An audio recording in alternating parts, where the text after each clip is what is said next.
So Frankenstein then. Yeah, I liked it. I think it was our best show yet, if I'm honest. Yeah? But I'm probably a little bit biased because of... Yeah, we had a guest on this week. Can you tell us a little bit about that? She's an Australian woman. Correct. Called Holly. Yeah. Anything else you want to say about your girlfriend? Or? Oh, I didn't want to lead as that. I was trying to keep it professional. Bear in mind she might listen to this. Yeah. She did a fantastic job. She did, yeah. Really good job. Brought lots of very interesting facts about Mary Shelley, which I was completely unaware of. Yeah. I feel like a scholar wouldn't have even done that good a job about a biography. All right, now you're over-egging. I feel like I learned a lot. Thank you very much to Holly for coming on. She also did a version of the theme tune for Amazon Review, which was reanimated. Which was, in sort of the gist? The what? The nature of the show. Of Frankenstein. Yeah, it was kind of... You know what I was trying to do there? You would look at me like I just did a shit on the table. Yes, we've got Amazon Review back for one pod. We've got lots of chat about Mary Shelley and obviously Frankenstein. Lots of issues with the plot came to the fore, I think that because it's an olden days book, people have had a lot of time to mull it over, so they've been able to identify plot holes easier than, say, something else. Or do you reckon because it is an older book... I don't know. What are you saying here? There's a lot of plot holes in it, isn't there? Probably because it was written by an 18-year-old. And then speaking of plot holes, lastly we've got chapter 3 of Wormworld coming up, which is called, Josh? A third in the punch bowl. Good name. Yeah. Does it live up to the title? We'll see. Yeah, exactly. Shoot, that's right at the end as well. So if you don't like that bit, again, you can... Skip it, or... I think it's the best skip part to it. Skip to it, if anything. Skip faster. On with the show. Bye.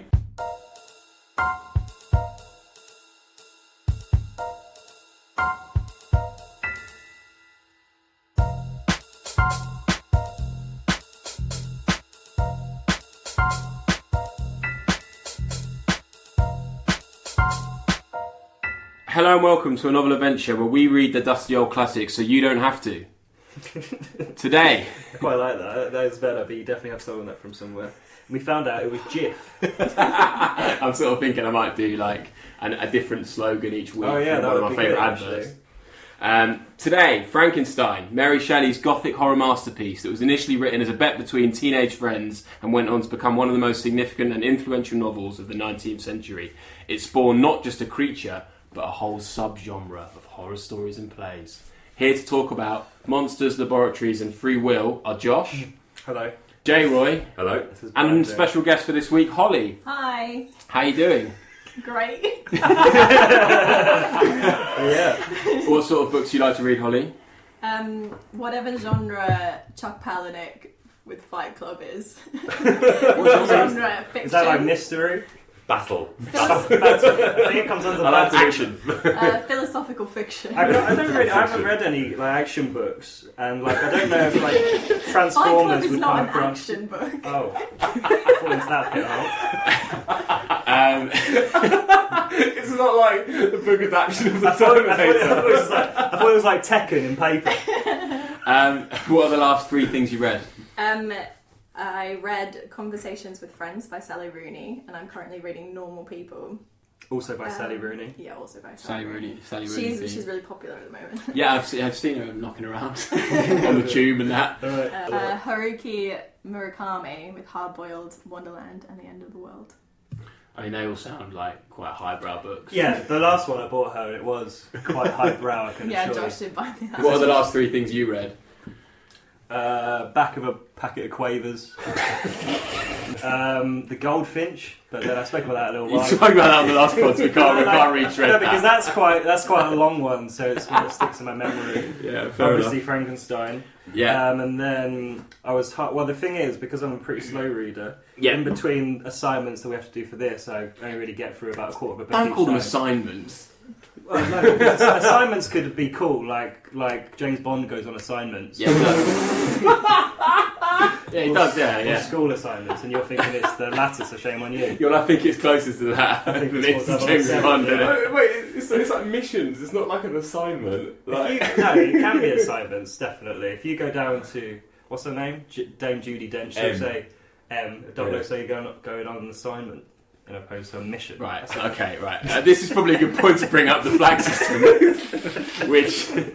which we now use to edit the show on air. So basically, I will wave flags based on the quality of the chat going on. The green flag indicates good chat. The amber flag indicates we're on tricky ground, and the red flag is we've got to change the subject. At this point, I'm going to wave the red flag. I think the green flag is a little bit. It shouldn't really be used. I think it's quite distracting. All right. Well, thanks for bringing that up on air. No, it's fine, Josh. You're never going to see it, mate. So don't watch about it. Sorry, once was a beautiful. Okay, so today we're going to be talking about Frankenstein, and then later on we're going to have the third chapter from Josh's debut fantasy novel. Do you want to tell us a little bit about that, Josh? The chapter title is A Third in the Punch Bowl. And it's just an elongation of the fantasy tale that I've been telling over the last 2 editions of this podcast. Should listeners be excited?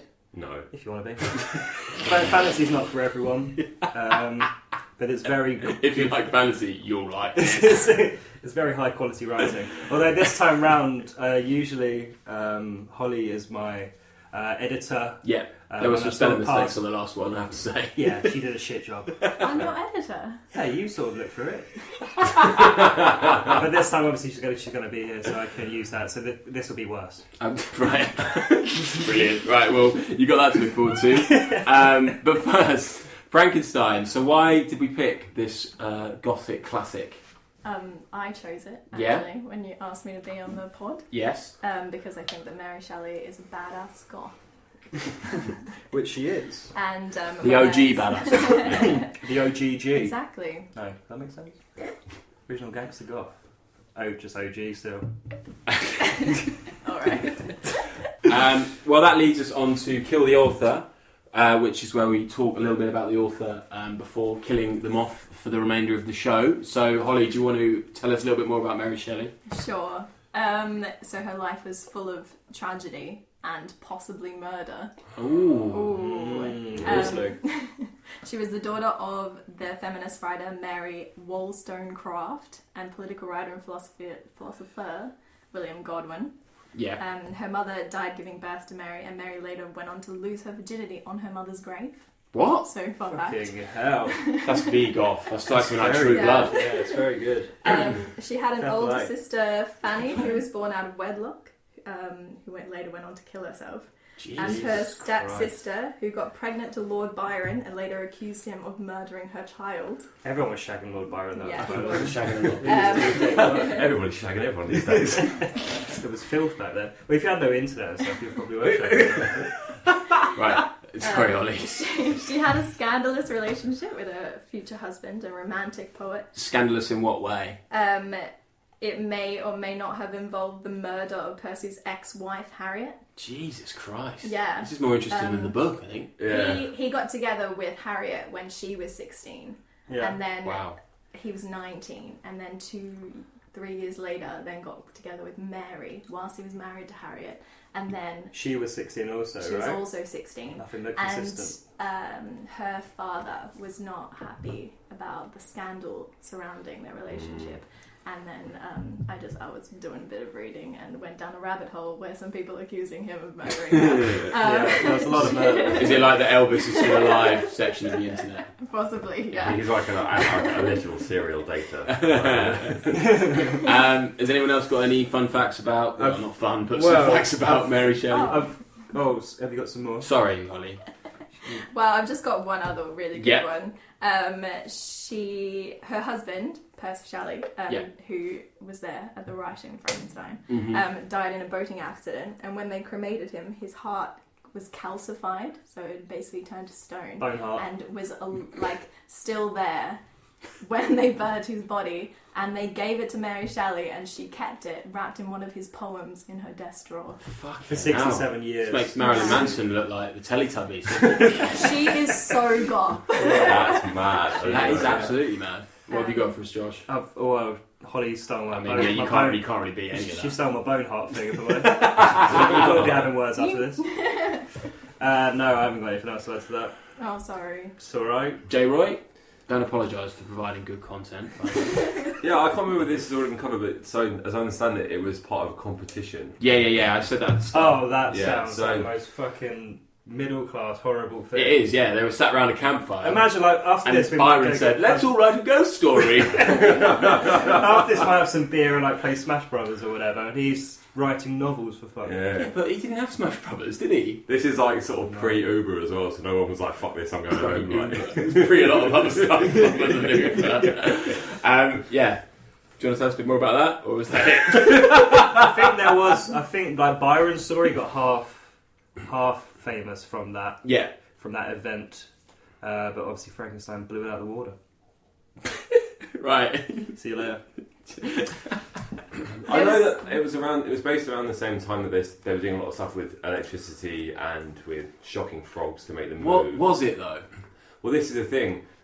It never actually talks really about electricity being a big part. You know, the culture of Frankenstein is, there's electricity shooting through into a castle, and then Frankenstein's monster comes. Yeah. Obviously, we never actually see that or read that happen in the book, but that was around the time that they were experimenting with how to reanimate stuff just by pumping electricity through it. Okay. I mean, so I don't really know how much you know about Tesla and Edison, but they were building up. That was electricity, later. and they were like, No, okay, this is just an interesting thing. Okay, tell us about that. Was like that was a good 60 years later. I've got an interesting fact. All right, tell us. We'll cut that shit out. All right, So they were shooting electricity at elephants. Just an interesting thing. Well, how are they shooting it? Like with their fingertips or with a gun? How were they through like a machine? They were just obliterating elephants. Right, this is getting an orange flag. And that was your good fact. Wait, it's like that was horrible. To the book then. So I imagine everyone knows this story in one form or another, but just in case you don't, a man named Victor Frankenstein makes the unwise decision to play God, creating a creature out of bits and pieces from a slaughterhouse with some questionable science. After successfully animating the monster, who's never named in the whole book, Victor is so repulsed by his creation that he gets ill and shuns it. Then tragedy ensues as the sentient creature comes to terms with his place in the world and seeks revenge on his creator. How would you sum it up, Josh? You've done a pretty good job there, really, if I'm honest. Yeah, that was off the cuff. That's what you're reading from your phone.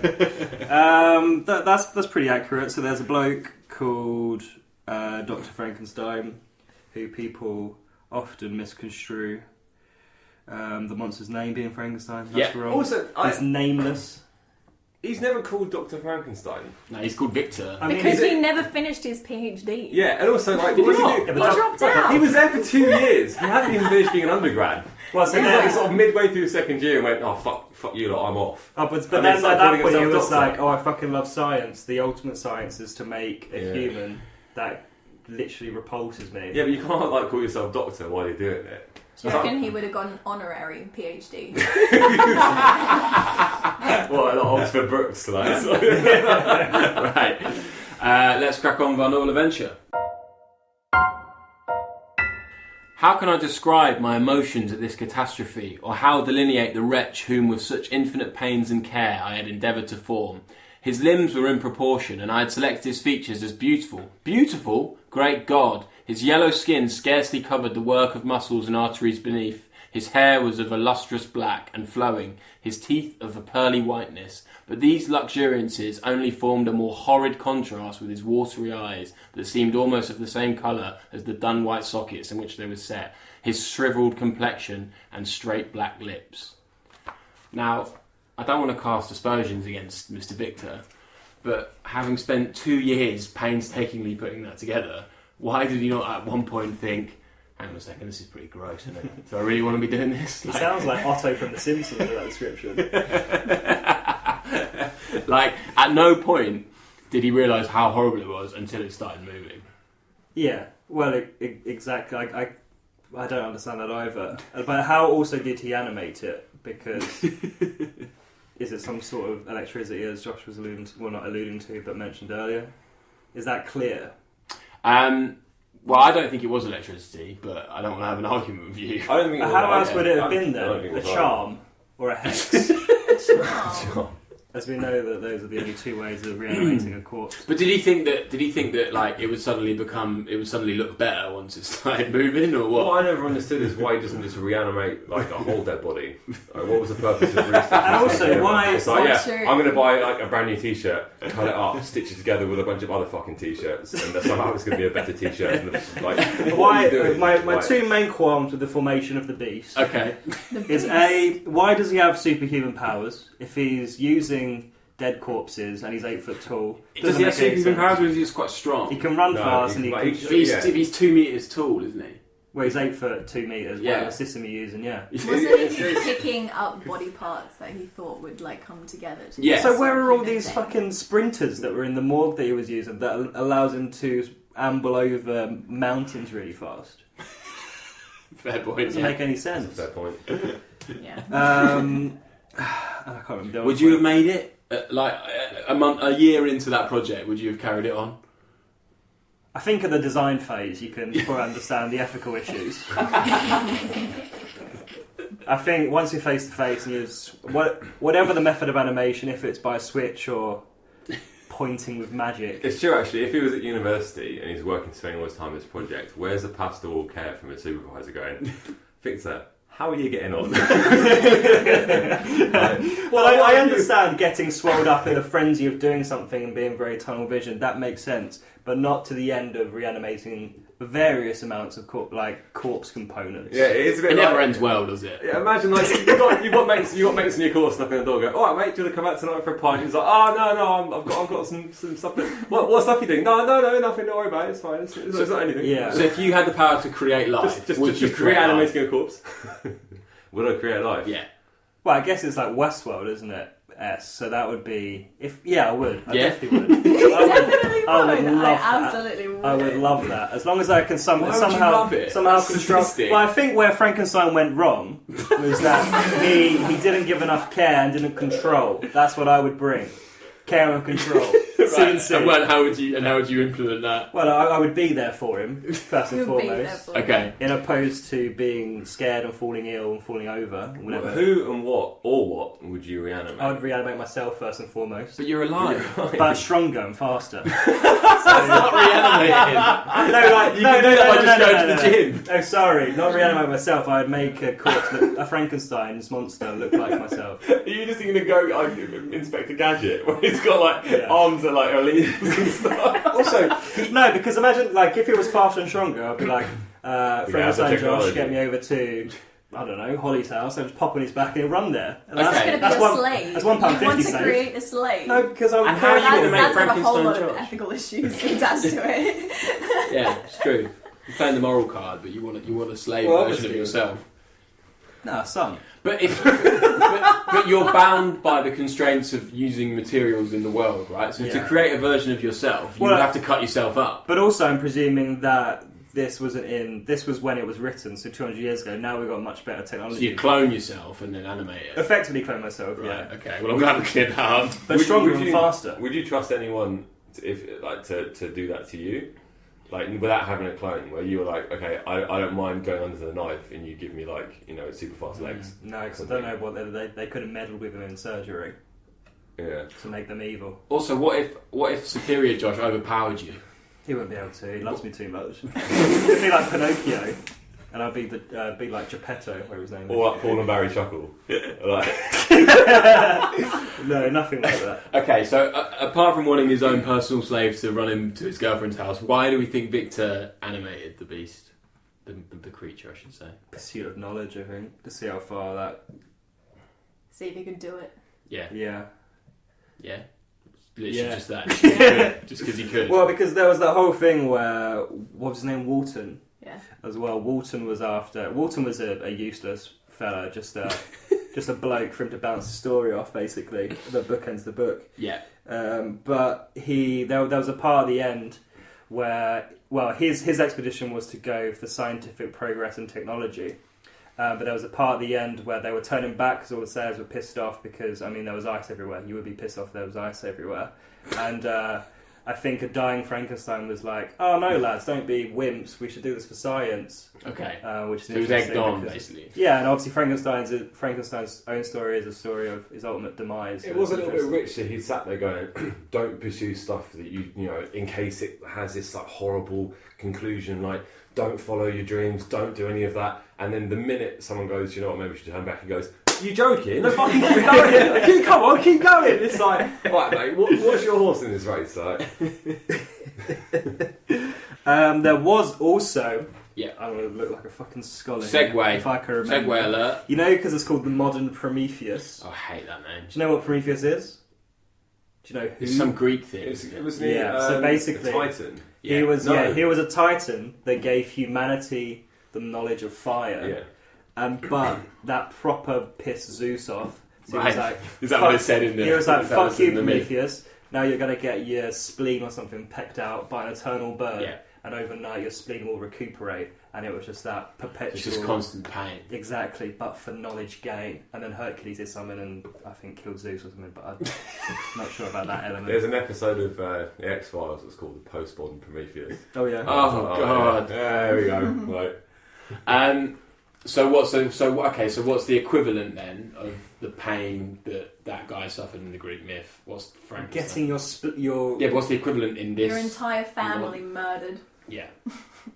Yeah, I think so. I think Frankenstein had a pretty shit time. Frankenstein or... or... Oh, sorry, Frankenstein, yeah. Not Frankenstein's... Well, Frankenstein's monster as well, but sort of, he was the murderer. So you think it's the tale of, then, it's about Frankenstein, Dr. Frankenstein, not really a Dr. Frankenstein, doctor in training, being punished for his decision to make this monster. That's what this story is about. In a way, I suppose, yeah. I feel like there are various elements of it, I think, but that's one of them. I feel like Frankenstein's major punishment is not just the death of his family or the murder of his family and his friends. It's also the eternal kind of pursuit of this creation. Like that's the torment. Obsession. It's obsession. Yeah. That's his. Even before he creates the monster, obsession is his problem. You know, it makes him sick and it makes him feverish, and like that's the real pain that he feels. Yeah. Okay. Do you think there are any similarities between him and the creature? It's like GCSE question, that. No, I don't see any similarities at all between. That's not what you'd have written in the essay. I would be concerned as well because it would have been, this is for 6 marks, and I'm just saying there are no. Well, we're going to get my 5 marks. No, it's a marker letter. I don't know. They both seem to believe that women are creations that they can have. The idea that Elizabeth is somehow gifted to him by his parents because they took her in. That's kind of messed up. Like she's sort of like a present. Like, here you go, when you get older, look who we dragged in. And it's kind of the same with the monster, where he's like, I want you to create a woman for me. Well, if Frankenstein creates a woman for the monster, why does she have the right to self-determination? Yeah, she might be like, he's butters, actually. Yeah. Well, that's what Dr. Frankenstein was scared of. Yeah. When he was going to create the woman, that she would have autonomy. She'd be like, no, fuck this guy, I'm going to go. So there's 2 of them running around. Run them out. Yeah. I guess it can be argued whether it's about the story, can be this book where it's passive women or prominent feminist literature. You've been on Jezebel.com. I have, yeah. Oh, Holly actually told me to say that. But also, I have got one thing. Some facts under the table. Whilst we're on the female Frankenstein's monster, I have wondered where he got the body parts from. Okay, that's a bit of a step change. Because granted, we're getting off to all this sort of academic stuff. Okay. So he went. Well, I don't know. It's an open question in my eyes because he went from Geneva, where his base location is, through Germany, and then got to England, went up to Scotland, and then somehow it accumulated body parts. Yeah, he was on like I've been to the island of Orkney, and there's still not a lot there. So the idea that he go, I've kind of just okay, fine. You're in like a science environment. He says he picked them up from like. Which sort of English academics have been like, here's a femur. Have it. It's ridiculous. It does not make any fucking sense at all. And also, on top of that, whilst we're in Scotland, Oh. And actually, whilst we're on the topic of female Frankenstein body parts, when he dumps the female Frankenstein body parts into the ocean, he again falls asleep, because that's what he does when he's in despair. And then, so he falls asleep in a boat, which is bad news. He ends up in Ireland! Overnight! Inside of Scotland! It's not P&O ferries. Yeah, it's no, ridiculous. there's a fuck up there. Like, the Isle of Skye is on the left, Orkney's on the right. You can't go all the way around the top of They Scotland. did that in down 8 to hours. Ireland. And I think Clerval, or where it was Henry Clerval, also said he was in Scotland, and he ended up dead in Ireland, so it's his own fault in a way. But, So like, weird. it doesn't make any geographical sense. And that's the biggest problem with the book. That's plot hole number one. That's 2 of my 4 plot holes. No, 2 of my 3 plot holes. We might as well do your other plot holes now. Alright. Why does Frankenstein talk like an English Tory after watching a French family from afar for a few months? I think this is a really good point, actually, because there are lots of narrators in the book, and they all basically talk Well, no, the I same don't. way. There wasn't a lot. There Well, were it's 3. Yeah, but they've all got exactly the same voice. I actually found that it was a step up. Okay. When the monster was talking, it went from sort of contemporary literary language, and then it became like more thespian. I don't want to say Shakespearean because obviously it's not English, but there was a greater air of grandeur. Yeah. Like the way he was talking was much more poetic than the rest of the book is written, and it was like, are you trying to prove a point? Well, Like- that suggests it's deliberate. Yeah. Yeah. Well, exactly, and it's like why? Like I don't understand. Well, why. maybe it's. Sorry, Holly. Oh, do you think that as well as having a peak fitness? Yeah. And like It's got peak peak language. learning to. At the beginning, he was just like speaking gobbledygook. He just woke up and was like, "Oh my god!" and just turned around like, Eating berries. Yeah, literally. Well, maybe it's to also, in some way, show more clearly how actually he's not the real monster. He's very eloquent. Just how human he is. Yeah, I suppose so. Yeah. But he did. Yeah. Well, I think he did sort of grow much faster than the average sort of human. What do you mean with the fact that he started at 8 foot? Yeah, he's got a bit of a step up at that point. Quite. God, he's only a young'un, you know. But then, I don't. He was in what, a kennel or something? I don't know exactly what it I was. think it was a kennel, Just looking at a blind bloke and his family. I think he was in like their wood shack, wasn't he? That's what he got all the wood I couldn't from. tell. Some sort. Why of, would no one go out to the some wood sort of shack? settlement. All right. And then they were like, oh, when he left them like free food and wood, they were like, oh, this is chill. It must be the paranormal or something, and just didn't question it. And then when he just progressed really fast. And then at the end of his sort of stint, where he learnt about that family, which made no sense or had no sort of impact on the story at all, he just realised that he could speak like a toff. Alright, right. You picked up on something there within the ramblings or whatever you were saying. I like that, mate. Don't worry. Well, there was a big part that I thought was a big problem with the book, which is why are we hearing all this stuff? The format of diary entries, and letters, and retellings, and like that kind of inception of being inside, and then you have to get 6 steps out to go outside of it again. Why are we?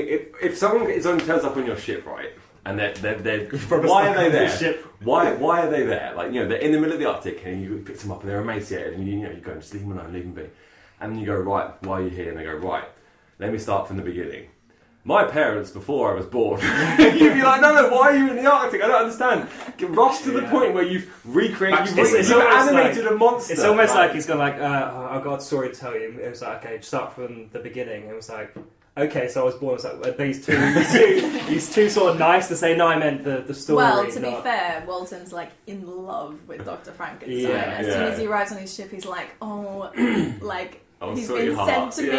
I love you. Like, I'd much so rather hear about his ship dynamics and why. All about the logistics. Then hear about that French family who had no impact on the story at all. That's interesting. So, I didn't like the book very much. I'm not going to lie.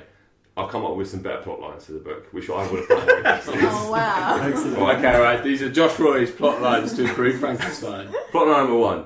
Frankenstein makes a super monster to fight the original monster. Battle Royale. That's like the Michael Bay version. Plot line number 2. Frankenstein makes a female monster that he then falls in love with for her inner beauty. That's quite nice, yeah. That's nice. Plot line number 3. Frankenstein makes a female monster for the first monster. The female monster falls in love with Frankenstein, forming some sort of monster creator monster love triangle, and comedy ensues. But then even this, and this is my final plot line. I'm so sorry, Mary Shelley. Frankenstein wakes up at the beginning, having no fucking clue what is going on, Yeah, where he is, or who he is, yeah. before catching sight of himself in the mirror and realising that he is in fact the monster. For the next 150 pages, you're the witness to the narrator's utter terror in the face of his own existence, which he struggles to express to you through sporadic outbursts of broken gobbledygook and existential crisis-driven murder. Okay, that's the scariest one. And then come 2/3 of the way through the book suddenly switches to near impenetrable French prose. Book ends. That would be more interesting than No, that's the nonsense. story. I wouldn't Well, read that's that. what the book is. It's like, why are we hearing all this Oh, stuff? that was your point! That was my point. That's how what I just said was so boring, and it would still be more interesting than What the about book. if Frankenstein was a bloke called Frankenstein, who was a very successful accountant? Okay. let's get off the plot a bit. Josh, you mentioned that it was scary. Well, Josh's remake was scary. Did you find this original scary? That was the Josh's remake was scary in a different way, but I didn't really find this particularly scary. But I have an issue with finding books scary over Why is that? fiction, because I feel like I can personally censor them in my own head and make them sort of nice. Personally sensitive. Okay. Because I don't know if you've done reading before, but it's all about in your mind's eye, and so you can make them as severe or unsevere as you like. So when you're reading something, Yeah. you're reimagining it in your head in a way that you'd prefer it. Yeah. Well, everyone's doing Can you give me an example of that? Everyone's doing that. Well, to be I haven't got an example at the time, but you could say with Frankenstein, as I said earlier, you could say that Frankenstein is actually Otto from The Simpsons, and it makes the whole story better. So you're picturing throughout the whole book. I know, I'm not saying that I was, I'm saying that I could be. Okay. Okay. I literally I don't know what to say. If Ollie was here, he'd be going ape shit. I think that is interesting because I know that when my mum was telling me that when she read Lord of the Rings initially, she was talking about ring rapes, and she said that she found them so scary because in her own mind she conjured up something which was so incomprehensibly Yeah. Projects her terrifying. own fears onto it. And then the minute that she saw the film, she was like, "Okay, that is scary, but it's not scary." Just Same with close Lost. It is a 12 You know, as well, Lost is kind of freaky and weird, and then you see the people, and you're like, "Eh." And it's kind of this little It's a thing with TV show. Spoil TV anything. show. Yeah, don't spoil Yeah, us. we're Don't on- spoil us. we're- They're watching it. Seriously. Holly, It's not worth it. Holly, Get up to the point where they meet the people and then just sack it off. Holly, did you find it scary? No, I didn't at No. all. Have you ever found a book scary? I kind of avoid horrors because I Including find film. films Yeah. really scary. So Yeah, I've me never too. actually tried. Although I read The Stranger Beside Me, which is a book about Ted Bundy. Oh, And really? that freaked me out so much that I'm like, wow, Yeah, that sounds absolutely right. Sounds like stop you're doing Does this. sound pretty good. though. So yeah, but I didn't really this one. But you maybe remember- it was a timing thing. I think it's the fact we know the story. And also, Yeah. do you think back in the day when this was written 200 odd years ago, they probably had less of imagination because of interferences from media? Less of an imagination. Yeah, Right. because they had stimuli to enable their imagination to think of stuff, and we've just got extra stuff like Black Mirror that scares us now more. No, that's hot nonsense. All right, well, No, I'm sorry. discuss No, it whoa. Well, back in the day, they probably didn't know what the internet was. Yeah, They didn't have a clue. what the internet- probably didn't know what the internet was. Sorry, wait. They didn't know what the internet was. You're They telling couldn't me. fathom it. You're telling me that in a period of time where women were burnt for knowing things that they shouldn't know because for being witches. You're telling me that then they were less scared than we are now. Good counterpoint. We Fair know play. so much stuff, and that's why we find things less scary. We're numb to it. Yeah. Yeah, that element of Yeah. the supernatural is the thing which is terrifying. And I mean, in fairness, this book, then you do have to take in context of the time and ask, actually, at that time, would we have found it more scary? Yeah. Well, I wasn't mad about it, but when I was sort of researching for the pod, there was one quote that really stuck out at me, and it's from Benicio del Toro, who I love, so that might be a bit biased. Yeah, listening back to that, obviously I meant Guillermo del Toro, and I'm an idiot. But to my knowledge, Benicio del Toro has never said anything about what book is it again? Frankenstein. But he might well have done. What book is it again? But he said, "You don't belong. You were brought to this world by people that don't care for you, and you are thrown into a world of pain and suffering and tears and hunger. It's an amazing book written by a teenage girl. It's mind-blowing." Now, I think it's a bit sexist to call out the fact that she's a girl, because that's not really relevant. But the fact that it was written by a teenager had never really, it never really crystallized with me. So when I first read it, when I was a teenager, I just assumed it was by some dusty old bloke imagining this kind of boring gothic fantasy thing. Yeah. But actually, on some level, this must be about being an outsider and not feeling like you fit in, like most teenagers go through. And I think that actually makes it way more interesting. Well, I guess that leads on to what you were saying earlier about whether the monster is truly the monster or Frankenstein himself. Mic drop.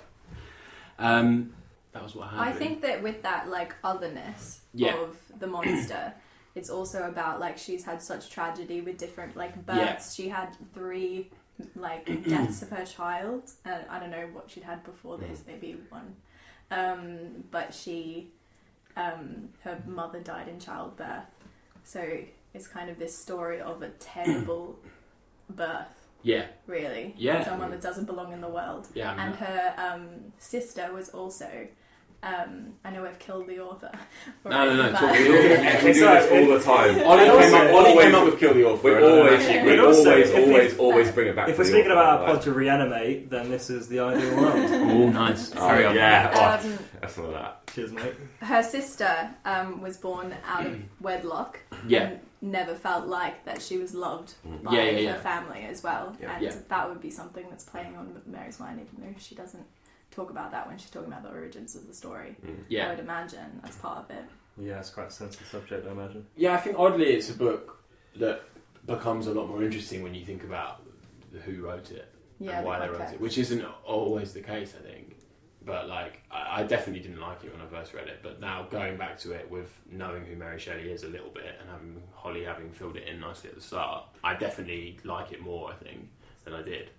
I think there's definitely that adds interest to the book purely in the nature of trying to kill the author, though. I don't think that the writing is, for me, strong enough. I feel that what she's... Harsh. I think it's true. I think it's over time. I think the telling of the story... the story itself and the ideas behind it are really interesting. Yeah. I like the idea that she's playing with God and creator and man and playing with the idea of sort of parent and child. I find that relationship really fascinating, and I like the fact that she explores it. Yeah. My big gripe with it is just that there's a lot of exclamation and drama, and it's not real drama. I think that's the problem. It's quite pompous. I think that was why I was surprised it was written by a teenage girl or teenager, because it feels very stuffy, posh. It feels like she's trying to, like any young writer would be doing, trying to impress.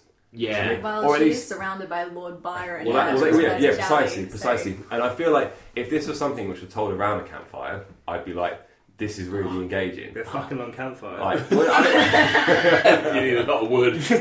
But so I can imagine how, if this were a short story, I'd be like, yeah, I'm super engaged and I completely get it. It feels like it's been stretched out beyond something, and actually there are some really interesting themes, someone who's just I know I was joking before about waking up and not knowing who you are. Yeah. That's really interesting. I like the idea of what she was trying to do when she was writing that. The idea of how would you react if you woke up and you suddenly have consciousness? Yeah. That's very interesting. It's just frustrating that she then kind of like moves on from that. Yeah. Or and then, you know, like even just being out on the ice and a stranger happening upon you, that gets moved on from really quickly. Like the idea of scientists kind of falling into this deep obsession and this madness, and, you know, that is really interesting, but it just seems a bit muddled. It could have been explored better. Yeah. How would you say you felt about it overall? I think that's. I don't want to say anything that might poop on Josh Roy. No, just what was your takeaway from it? I liked how it was a really elegantly written book, but it did in places like I knew whilst after I'd read about 50 pages, I knew that he was going to go on a bit of a monologue for a while. So it's like, he's doing it again. He'll just faint after. So I sort of skip 5 lines, and he was still talking about the moon and the stars.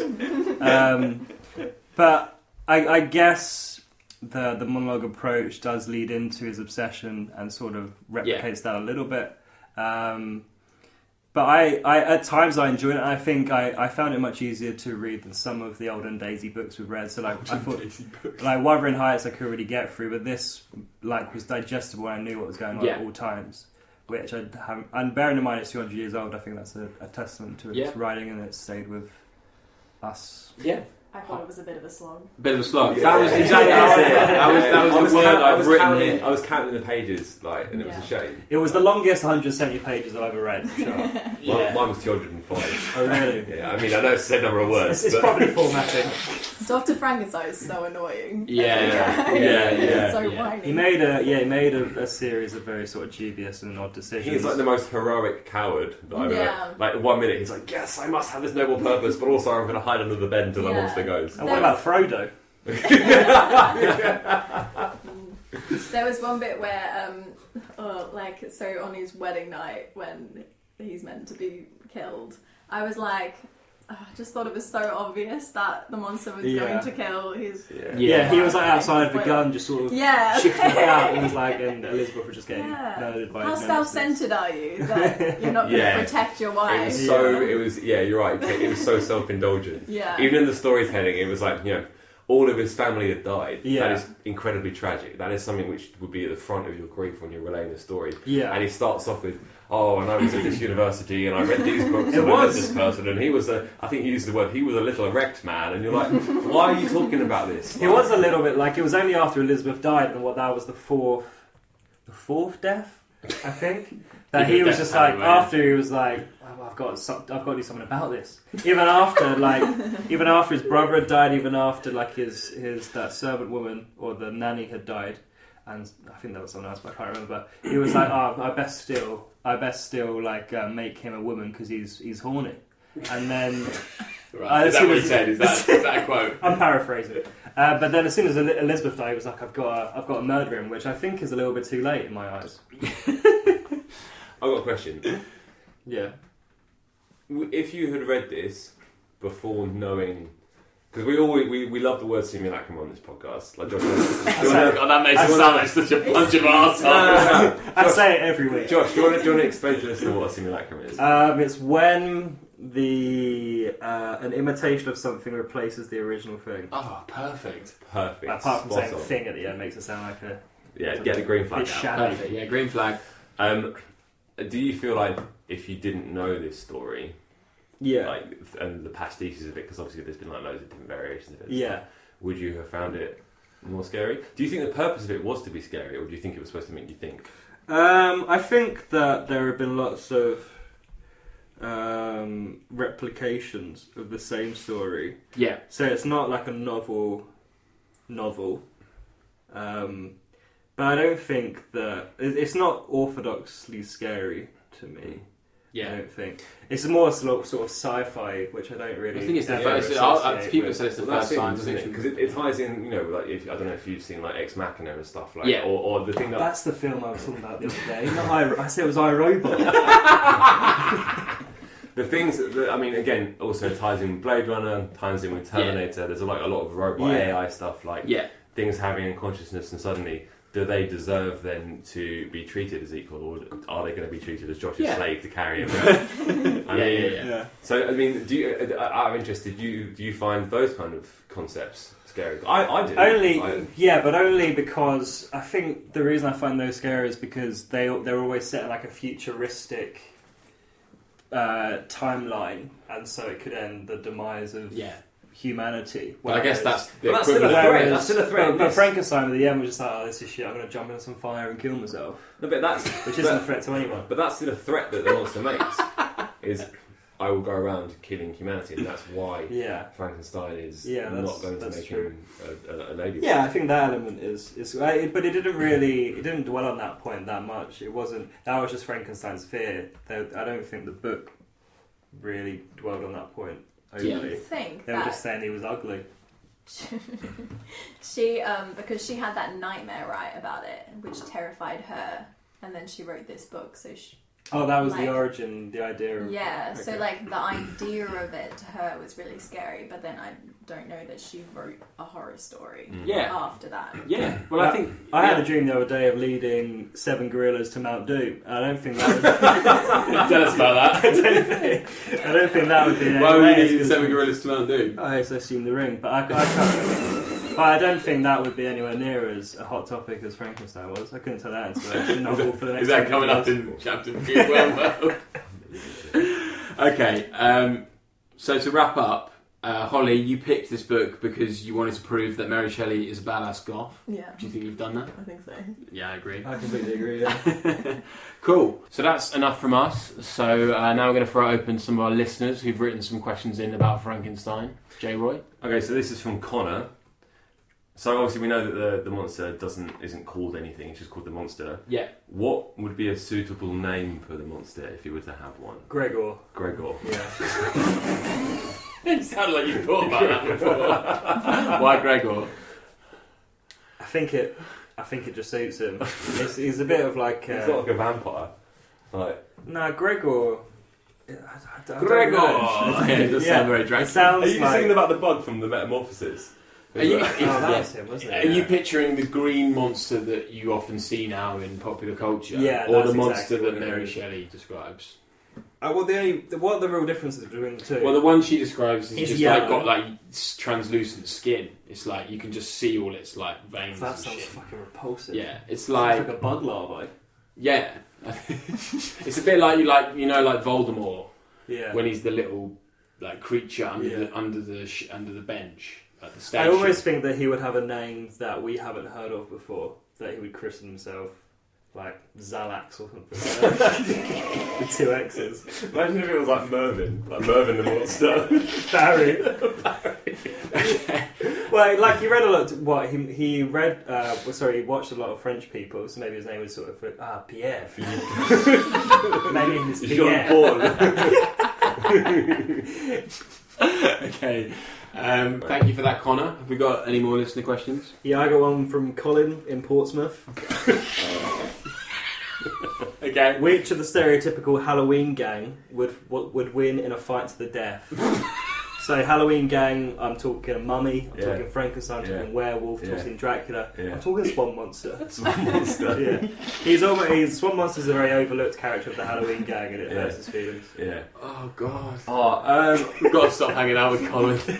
I feel like it kind of depends what. It's fight to the death. Fight to the death. Well, it would be Mervyn the monster, presumably. Because he's got Mervyn, as in the monster we just christened Mervyn. That's Pierre, isn't it? I'm sorry, Pierre. Do you mean that if you drop them all on an island which would survive, like Lord of the Flies? Yeah. Or do you mean like one-on-one, like Mortal Kombat? Single combat. I'm speaking single combat. It's got to be surely it's got to be a vampire. Vampire turns into a vampires are pretty good, man. Well, I think. But then equally, if it had been vampires, then Twilight would have ended like. Can I just say as well, this was literally the sort of thing I used to talk about when I walked to school when I was like 8. Yeah. Me and my friends would be like, "Who's winning a fight out of Darth Maul and a Balrog?" Yeah. That's actually a question we asked on one of our first podcasts. We take it by character. Well, sorry, not character. That sounds sort of offensive. Swan Monster would drive in the heat. Yeah. Mummy is just basically a dead body and tissue. Dracula, as soon as day comes, he's fucked. You could unravel Werewolf, if it's not moonlight, he's fucked. So Pierre is the king. Okay, so which would you least want in your room if you woke up at night? Actually, no, that's a really good question. Josh, right. Which one do you think that you would, if you were to fight, do the best against? Which one do you stand the most chance for? It would be the mummy, because I just spin like a Beyblade. Or just run through a bush and just sort of run around. Oh god! Right, have we got one more listener question? Yeah. Okay. So thanks, Colin, for that. Yeah, cheers, Colin. This one's from Sean from Gosh Orton. If you were going to make a Netflix adaptation of the book, who plays the monster and why is it Mickey Rourke? Sean's really gag, is he? It's really gag. Cheers, man, Sean. He's getting great airtime. I think he wants to come on the show. He just proved his credentials. Check your inbox, Sean. But that's okay. No, I think we should leave it at that. But this doesn't raise a good question because obviously. It doesn't raise a good question. Mickey Rourke's the rest of the Colin, sorry. people think Frankenstein as being this like monster who like can't talk or whatever, but obviously we know he's a bit of a thespian. So, which actor? It'd be the guy who plays Hellboy. I reckon it would be Nick Cave.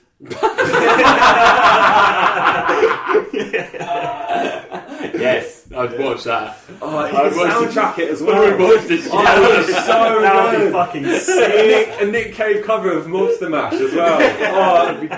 What, we do the mash. We do the mash. We do the Monster Mash. Oh man. That was quick. Right, thanks for that.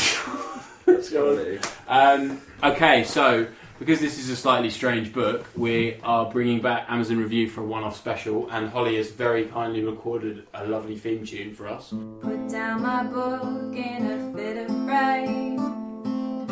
I can't believe that it ended this way. Up in my lonely room, writing my Amazon review. Leave 1 star or 2. Could go outside, but I don't want to now.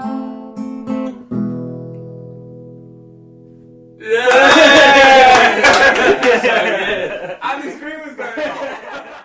That'll be coming to Spotify near you soon. So now it's time for Amazon Review of the Week. Who wants to go first? Yep. You always sound so enthusiastic when we do this. This is why we dropped It's it. because I got 3, I'm just selecting which one. Okay. Do you want me to say all 3 or just the one? Go for one. Okay, this is from Wildfire. And he said, 1 star, just went on about irrelevant things to pad it out. It sounds like your book. This one is from Patricia and Keith Harris. They've given it 2 stars. And they said, good thing it was free. It must have been a different book to all the good reviews I read. Holly? This one is from D-Day. 1 star. In short, this book blows major arse. Major ass. Major ass. Major ass. My next one's from John Thompson, and he said 1 star, didn't read it in the end.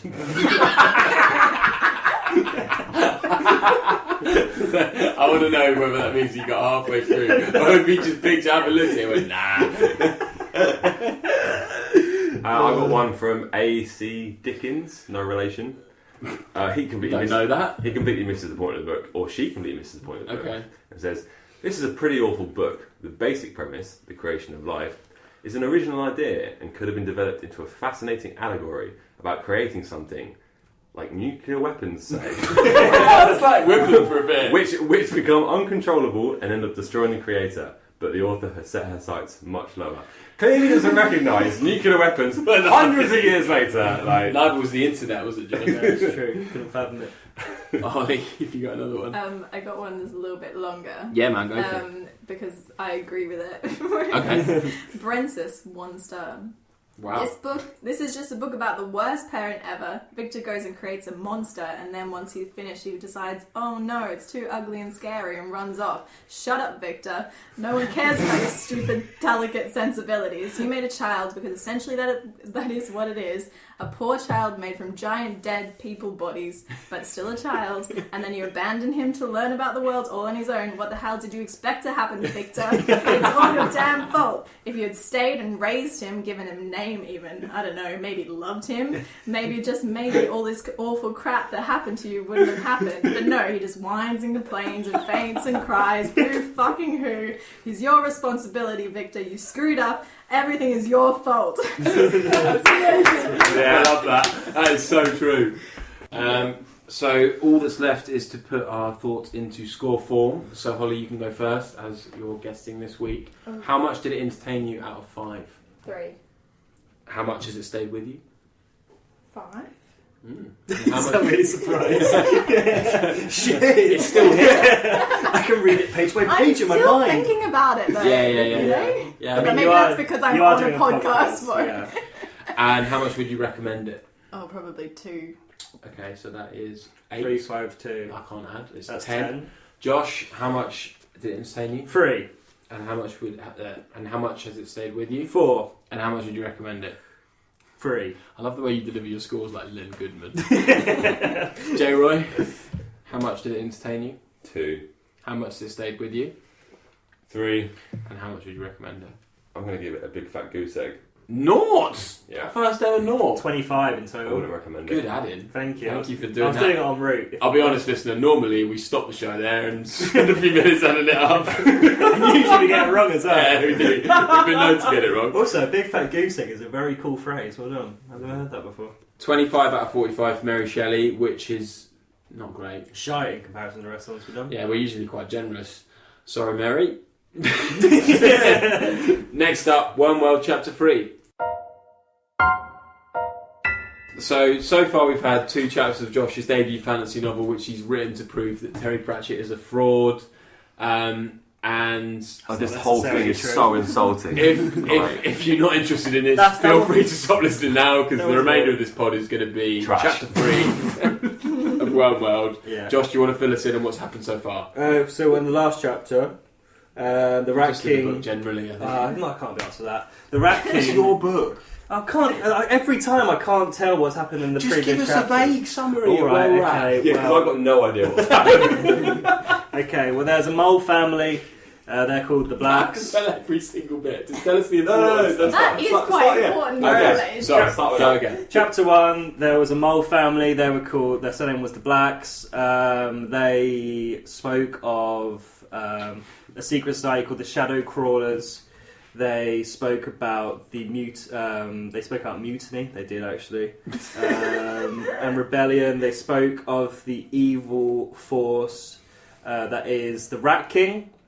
And then Quentin Black went off to bed because he was going to the Royal Archery Tournament the day after. Chapter 2. Woke up in the Rat King's chambers. He went down to breakfast. He found out it was quite a pompous geezer. He was very happy about the tournament ahead. There was a song called the Breakfast Song, That was which was excellent. performed by three chef mice. Okay. And then he went off to the tournament. Okay. And also, you got introduced to the King's Hand called Xavier, who is a toad. That's a good summary. Thank you. It's pertinent. And what's Chapter 3 called? The third in the punch bowl. Okay, take it away, please, Holly. Stanley, is that you? Echoed a voice from the underground chamber. It is I. How are you, dear friend? Inquired Papa Black in a slightly amplified tone as he made his way towards the torchlight that beckoned him through the dank yet meticulously planned and fortified tunnel, which could not be any taller or wider than a blue whale's aorta. Blue whale's aorta. Blue whale's aorta. Sorry. That's very clever biology. Their footsteps and voices barely audible over the sounds of the festival, and more specifically DJ Doormat's DJ booth, which was well underway, not 6 feet above their heads. 6 feet, foreshadowing. The perfect shield for high treason. That was nearly the title of the chapter. That's a lovely turn of phrase. Oh, you know, as well as I can hope to be when in the presence of the vile Rat King day in, day out. I will be extremely joyous when this assignment has reached its formidable conclusion, and we will be free of the austerity that plagues us under his rabid rule, answered the voice. Alliteration, nice. I like Rabid Rule. Thank you, my friend. You have offered a great service to the Shadow Crawlers Society. Months and months of planning have culminated in today's plans to ensure that sounds safe awful. passage for yourself back home to your brethren and sisterin. You're not Shakespeare, mate. You can't make up words. Like, it doesn't add meaning to it. No, he's right. If there's a brethren, there should be a sister. There It's should equality. Yeah, it's a quality mate. Used to it. You know what's slow. Smashing down the patriarchy, one blues whale aorta at a time. You know what Slow Laurie is like. He takes his time with his alchemy, but by Jove is he the best in the kingdom at it. And this secret tunnel that extends directly below the castle was no mean feat. That's very clever because Slow Loris is the only primate that makes poison. So, continue. A wry smile appeared over the toad's face. Mighty fine handiwork with this passageway, I must say. You certainly haven't lost your touch even in this economy. The voice replied as the two shadowy figures drew closer. It is commonly known that we moles love to exaggerate.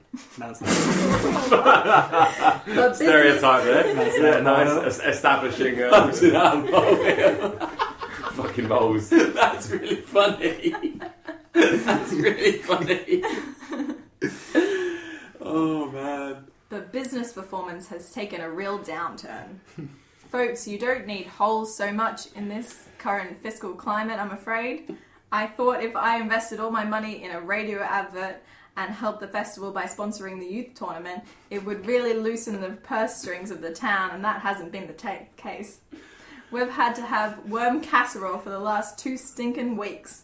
Disgruntled whispers and displeased murmurs leaked from the walls of the tunnel at this statement. The worm folk are back. As if a retort to the mention of the radio advert, however coincidental, a stifled DJ doormat interrupted Papa Black and exclaimed over the festival, "Thanks all for attending the festival and congratulations to the Rat Prince for winning this morning's junior tournament. Some excellent quiver work, young boy," he exclaimed in his usual shrill voice. "Now, animal folk of all shapes and sizes, please make your way over to the palace courtyard to see the might of Sir Mastilidae crush the opposition in today's main event. But first, a word from our sponsors." A muffled rendition of Papa Black's radio advert began to play. Please do a radio voice, please. "If you give me money when you're in need, I'll dig you a burrow for a reasonable fee. Yeah, baby, I'm a hole digger, way underground. Just call Stanley." There's a second verse. This part goes, "I'm a certified hole digger, but I'm messing with no moat.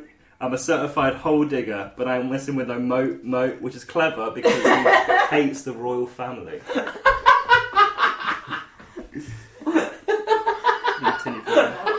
Small amounts of laughter could be heard escaping from the walls around them as dust danced from the ceiling. Excuse that, and please do not let it dampen the passion within my voice as our time together in this moment dwindles. With the hour of the grand archery tournament nearly upon us, you must make haste back to the Castle Xavier in preparation for the feast this evening. Please take this small vial carefully with you. Laurie has advised the 2 mere drops diluted into his vino will prove fatal, and the kingdom will be rid of this royal infestation and revolution will be nigh. I will meet you back here in 2 moons' time when the dust of the Rat King's death has settled to extract you, and then we rise." Hurrah!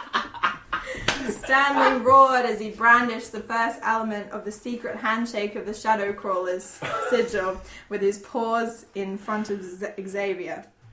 "Hurrah!" retorted Xavier with a return ace of great passion as he completed the sigil with his own toady digits. "Hurrah! Until we meet again, Stanley, dear friend. Until we meet again." It's pretty good, right? That's the scribblings of a fucking man. It's absolutely mental, man. I'm worried about you. That was actually insane. The first 2, I was like, okay, there's some normal fantasy fiction tropes in it. That was just utter nonsense. It was good. But what goes on in your head? The feedback from that wasn't as sort of complimentary as I thought it was going to be. I really liked it, but I just genuinely was struggling to follow. That was one of the tightest written. That was the tightest written chapter so far. Well, it was the easiest to write. Yeah, that was edited down from 30 pages. I'm sorry I made you do the... I reckon Pratchett, if he were alive, would be quaking in his boots. I don't know It's what to say. hard to read things. Yeah, especially when they're so poorly written. What do you mean? What do you mean you don't know what to say? Well, you know how we were talking before about like Frankenstein was a fucking slog. Yeah. Like, compared to that, it was a fucking breeze. That's only 1.5 pages long. Well, thank you very much, Holly. I enjoyed it a lot. And all we've got to do now is decide on our next book. I'm kind of excited, though, for the downfall of the Rat King. Oh, yeah. You said you had it coming. Yeah, you might never get there. Who knows? You missed a trick. You said rabbit rule. You could have had rabbit rule. But I don't want to write your book. Rabbit rule. Yeah, rabbit. I don't want to write your book. Rabbit rule was good, man. Yeah. Rabbit rule. Yeah. You didn't get the molehill joke as well. No. That's really funny. It's really, almost too. It's too subtle. It's really funny. Yeah, I had to explain. Moles are known for exaggerating about things. It's a good gag. That was an extremely great gag. I am beginning to become interested in the story, but I wouldn't give it the name. I knew it. It took 3 chapters. I wouldn't call it nuance. You need a footnote explaining that. Right, what we doing next? Haven't we, really? What are we doing next? Yeah, I wanted something kind of sexy and like American Psycho. That's got Christian Bale. All right, American Psycho next month.